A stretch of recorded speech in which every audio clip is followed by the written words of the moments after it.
X Men 97 के episode 7 में X Men restore करते हैं बिखर चुके जेनोशा को एंड गैम्बिट की डेथ के बाद रोग हो चुकी रोग के रास्ते की रुकावट के रूप में आता है captain America. But mister sinister के इस म्यूटेंट डिस्ट्रक्शन के मेगा प्लान के पीछे रिवील होता है एक और भी mega villain. Hi super fans, I am Swapnil and ये है ब्रेकडाउन एक्समैन 97 के एपिसोड 7 ब्राइट आइज का, जहां साथ ही मैं बताऊंगा सभी hidden details and Easter eggs भी। ऑफ कोर्स ये वीडियो काफी लेट आ रहा है because last week was dedicated to Deadpool and Wolverine के ट्रेलर की हिडन डिटेल्स वाले वीडियोस के लिए। तो वो वीडियो जिन्होंने अभी तक नहीं देखे हैं एंड स्क्रीन से या कार्ड से जरूर चेकआउट कर लेना। So without wasting any more time, spoilers warning के साथ लेट्स बिगिन द ब्रेकडाउन।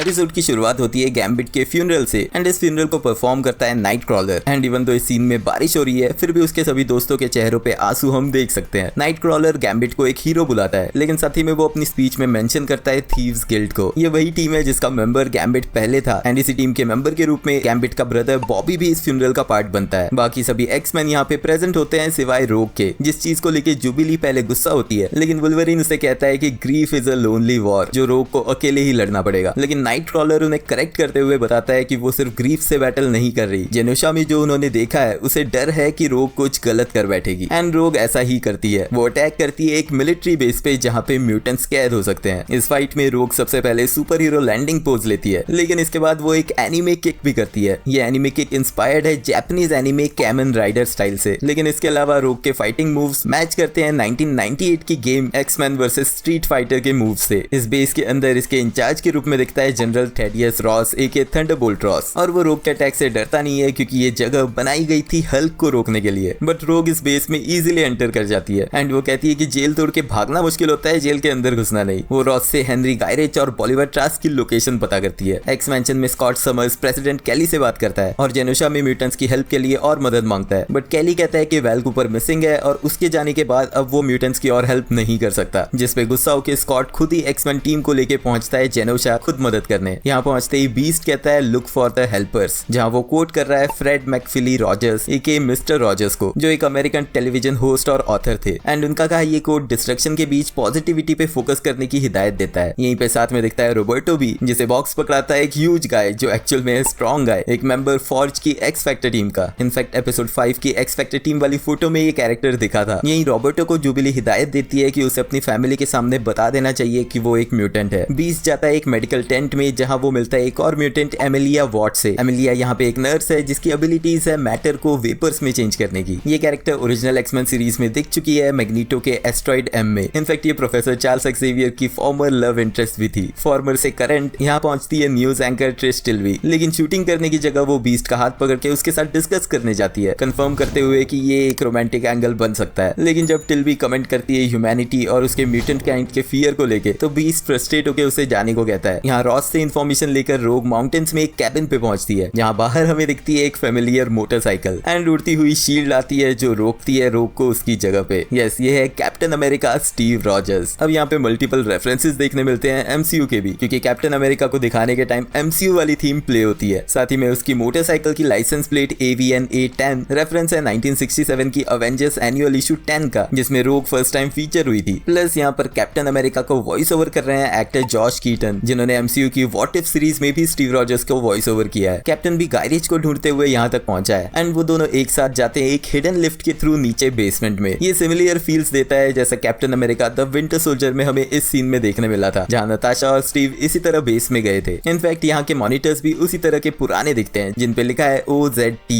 जिसका फुल फॉर्म इन दोनों को तो नहीं पता, लेकिन कॉमिक्स में ये है ऑपरेशन जीरो टॉलरेंस, एक प्रोग्राम जो गवर्नमेंट के साथ मिलकर एक और सिनिस्टर विलन ने चलाया था, जिसका नाम और डिटेल्स थोड़ी देर में बताता हूँ। यहीं से कैप्टन को पता चलता है गायरिच मेक्सिको में है एंड रोग उसे पकड़ने जाने के लिए कहती है लेकिन कैप्टन उसे मना कर देता है। बट भड़की हुई रोग कैप्टन की शील्ड माउंटेन में फेंक के चली जाती है। जुबिली के साथ रोबर्टो पहुंचता है अपनी मदर के पास एंड जब वो उसे बताता है कि वो एक म्यूटेंट है, उसकी माँ रिवील करती है कि उन्हें पहले से इस बात का शक था एंड इवन तो वो सरप्राइज या शॉक नहीं होती, बट वो इस चीज को छुपा के रखने को कहती है ताकि उनकी कंपनी को कोई नुकसान ना पहुंचे। जेनोशा में हमें दिखते हैं मैग्नीटो और जेवियर के स्टैचूज जो पिछले अटैक में बुरी तरह टूट चुके थे, इसी के सामने मेमोरियल रखा जाता है। यहीं पे फोटोज दिखती है लीच और कैलिस्टो की भी, ये बताते हुए कि ये दोनों भी मारे गए हैं। रोग पहुंचती है मैक्सिको में जहाँ उसे पता लगता है कि गायरिच यहाँ पे कैद में नहीं बल्कि ऐश कर रहा है। वो पता करने की कोशिश करती है कि ट्रास्क कहाँ है, लेकिन जब गायरिच नहीं बताता तो वो उसे मारने की कोशिश करती है, लेकिन एक ग्रीन एनर्जी उसे बेहोश कर देती है। साइक्लॉप्स और जीन मलबे के नीचे ढूंढने की कोशिश करते हैं कुछ और सर्वाइवर्स को, जहाँ बेसिकली साइक्लॉप्स सिर्फ मैडलिन को ढूंढ रहा है, लेकिन जीन सेंस करती है एक और टेलीपैथ, बट ये सर्वाइवर निकलती है एमा फ्रॉस्ट एंड इसकी इनिशियल म्यूटेशन जो टेलीपैथिक एबिलिटीज थी, इस एक्सीडेंट के बाद एक और सेकेंडरी म्यूटेशन ट्रिगर होती है एंड अब वो अपनी स्किन को टर्न कर सकती है प्योर डायमंड फॉर्म में। यही सेम पावर कॉमिक्स में भी एमा के पास है, जो डेवलप हुई थी जेनोशा के इंसिडेंट के बाद ही। साइक्लॉप्स सैड होकर रोता है क्योंकि ये मैडलिन नहीं थी, बट तभी मॉर्फ सभी को कांटेक्ट करके शिप पे बुलाता है क्योंकि कॉम्स के थ्रू कांटेक्ट किया है ट्रास्क ने। वो उन्हें कंफर्म करता है कि सबके पीछे मिस्टर सिनिस्टर ही था एंड वो अब उनकी मदद करना चाहता है, जिसके लिए वो उन सभी को बुलाता है यूएन पीस लीजन में मैड्रिपुर सिटी में। यस, वही मैड्रिपुर सिटी जो falcon and the winter soldier में हमें दिखी थी। ऑल्सो क्लू के तौर पर वो उन्हें कहता है वेंडिंग मशीन। यहाँ कुछ देर बाद जब रोग को होश आता है तो उसके सामने होता है नाइट क्रॉलर, जो उसे मिलते ही पूछता है how are you feeling sister. Yes, Mystique ही कर्ट की एंड रोग की मदर है, बट उनके फादर्स डिफरेंट है। लास्ट वीक एक थ्योरी चल रही है कि X-Men 97 में दिखने वाली यूनाइटेड नेशंस की वैलेरी कूपर एक्चुअल में रेवन है, बट फिलहाल के लिए वैलेरी कूपर मिसिंग है। अब यही रोग को चांस मिलता है गैम्बिट और मैग्नीटो दोनों की डेथ के लिए ग्रीव करने का एंड बाकी एक्समैन भी उसे कंसोल करते हैं। मैक्सिको में रोग के अटैक से बच चुके गायरेज को जब होश आता है तो उसे कोई और मार देता है। ये मिस्ट्री मैन थोड़ी देर में रिवील होगा तो तभी उसकी डिटेल्स बताता हूँ। अब सभी एक्समैन पहुंचते हैं मैड्रिपुर एंड इस बिल्डिंग में ट्रास्क ने स्लीपिंग गैस से सभी गार्ड्स को बेहोश कर दिया होता है। मॉर्फ जाता है वेंडिंग मशीन की तरफ जहाँ से वो कैन निकालता है डाइट पिंगो डोज का। यस, वही सेम सोडा जिसे स्टैन ली ने पिया था द इनक्रेडिबल हल्क के उनके कैमियो में। ऑल्सो ये ड्रिंक्स रियल लाइफ में भी अवेलेबल है डिज्नी की कैलिफोर्निया वाले एडवेंचर एंड अवेंजर्स कैंपस में। अब इस वेंडिंग मशीन के पीछे निकलती है एक लिफ्ट जो उन्हें ले जाती है एक और रूम में। इस रूम में बहुत सारे रोबोट्स बन रहे होते हैं एंड एक वॉइस ओवर कहता है एसिमोव्स लॉ के बारे में। आइजैक एसिमोव ने क्रिएट किए थे 3 लॉज ऑफ रोबोटिक्स। ये लॉज स्क्रीन पे है बट बेसिकली तीनों लॉज ह्यूमंस को हर्ट करने से बचाने के लिए थे, बट यहाँ वो नहीं होने वाला। यहाँ पर मौजूद सोल्जर्स के यूनिफॉर्म पे लिखा है OZT एंड रोग सबको बताती है कि यही सेम आउटफिट पहना था उन गार्ड्स ने जो गायरेज को प्रोटेक्ट कर रहे थे। तभी वो बिल्डिंग की लेज पे ट्रास्क को देखते हैं एंड उसे देखते ही मॉर्फ उसे बुलाता है poor man's Oppenheimer and immediately Trask quote करता है now I am become death. यही same line J Robert Oppenheimer ने कही थी उनके एटम बॉम्ब क्रिएशन के बाद, बट बहुत कम लोगों को पता होगा कि ये कोट एक्चुअल में भगवत गीता का है। ट्रास्क एक्सप्लेन करता है कि उसने सेंटिनल्स को क्रिएट किया था ह्यूमैनिटी को म्यूटेंट से प्रोटेक्ट करने के लिए, लेकिन अब जेनोशा में हुए मैसिव डिस्ट्रक्शन को देखने के बाद वो इस सब का गिल्ट फील कर रहा है। वो ये भी कहता है कि इसके पीछे सिनिस्टर है जो एक न्यू टाइप के सेंटिनल्स को बना रहा है, जिसके बाद वो बिल्डिंग से जंप करता है लेकिन उसे रोकती है रोग। बट देन जब वो कहता है कि वो उनकी मदद के लिए कुछ नहीं कर सकता तो रोग उसे बिल्डिंग से नीचे गिरने देती है। ट्रास्क के गिरने की आवाज जरूर आती है बट उसकी बॉडी में इंजेक्ट किया गया है कोई एडवांस टेक्नोलॉजी एंड वो बन जाता है एक ह्यूमन सेंटिनल एंड एक्टिवेट होता है prime sentinel protocol. Marvel comics में प्राइम सेंटिनल्स काफी एडवांस सेंटिनल्स है जिनकी पावर्स नॉर्मल सेंटिनल से बहुत ज्यादा है। अब इससे फाइट करने के लिए मॉर्फ ट्रांसफॉर्म होता है पिएट्रो मैक्सिमॉफ एक